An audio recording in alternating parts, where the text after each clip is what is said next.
আমার জন্য তোদের সমস্যা হোক তা আমি চাই না, তাই আমি চলে যাচ্ছি। না, তোকে যেতে হবে না, চল আমার সাথে। নিশ্চয় তোরা কিছু করেছিস, নাহলে এইভাবে হঠাৎ করে চলে যেতে যাবে কেন? তোদেরকে আমি কতবার বলেছি তোকে ডিস্টার্ব করবি না। ও এই বাড়িতে আসতে চাচ্ছিল না, আমি ওকে জোর করে নিয়ে এসেছি। ভেবেছিলাম এই বাড়িতে ও কদিন থাকলে ওর মনটা ভালো হয়ে যাবে, আর তোরা যা লাগিয়েছিস। কি হয়েছে ওর? ওর বুকের পাঁচরটাই ভেঙে গিয়েছে, ওর বেঁচে থাকার ইচ্ছাটাই হারিয়ে গিয়েছে। কিন্তু কেন?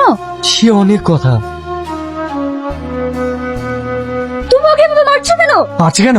আলিয়া, তোমার সঙ্গে যা যা ঘটিয়েছে এদের সামনে সব সত্যিটা বলো।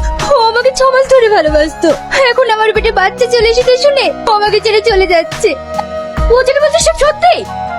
কি হলো, কিছু বলছো না যে? ওর কিছু বলার ক্ষমতাই নেই। এইবার বলো, ওকে মেরে আমি অন্যায় করেছি? কালকে সেম ঘটনা যদি তোমার সাথে ঘটে তখন তুমি কি করবে? শোন, সেই মেয়েকে বিয়ে করতাম, আর যদি না করিস তাহলে তোর কপালে অনেক কষ্ট হবে।